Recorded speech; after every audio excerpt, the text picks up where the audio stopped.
مہربانی فرما کر سیلف ہیلپ کی کتابیں پڑھنے کے بجائے دوسروں کی ہیلپ کرنا شروع کر دیں۔ آپ کی زندگی میں آنے والے اساتذہ کرام میں بہترین استاد وہ ہے جو آپ کے سوچنے کا انداز ہی بدل دے۔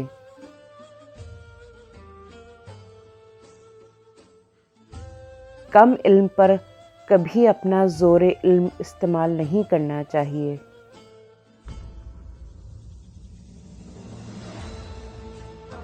وہ علم جو آپ کو راستہ دے، راستے کا شوق دے اور منزل کے قریب کرے، خیر کا علم ہے۔ اپنے علم سے لا علمی بہتر ہے جو اپنوں کو پرایا کر دے۔ وہ علم جو مخلوق کی خیر کے لیے استعمال ہو، علم نافع ہے۔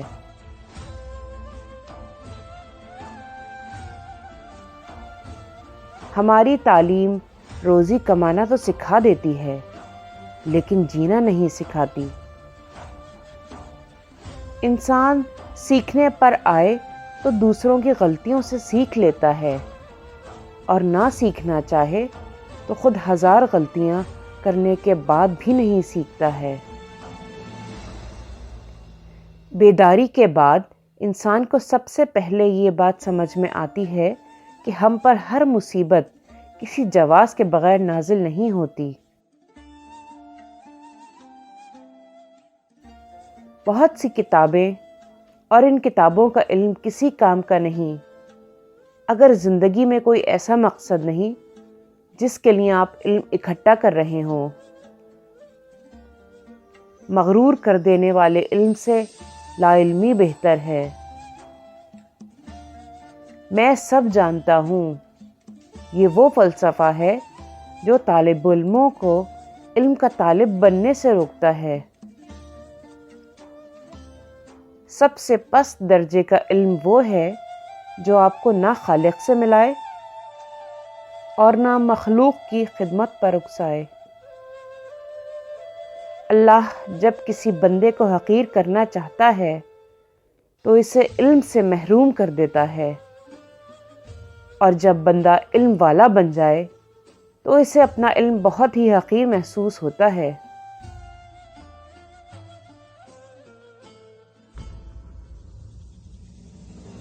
ہمیں فزکس، کیمسٹری اور ریاضی پڑھانے والے استاد کے ساتھ ساتھ ایک ایسے استاد کی بھی ضرورت ہوتی ہے جو غفلت کی زندگی کو شعور کی زندگی میں بدل دے۔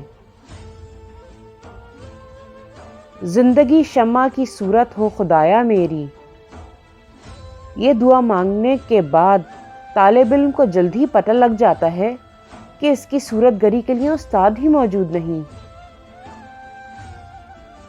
زندگی بدلنی ہو تو ایک جملے، ایک واقعے اور ایک استاد سے بدل جاتی ہے۔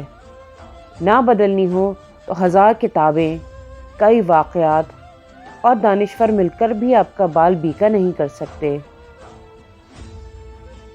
علم حاصل کرنا بہت ضروری ہے، لیکن علم سے زیادہ وہ مقصد اہم ہے جس کے لیے علم حاصل کیا جا رہا ہے۔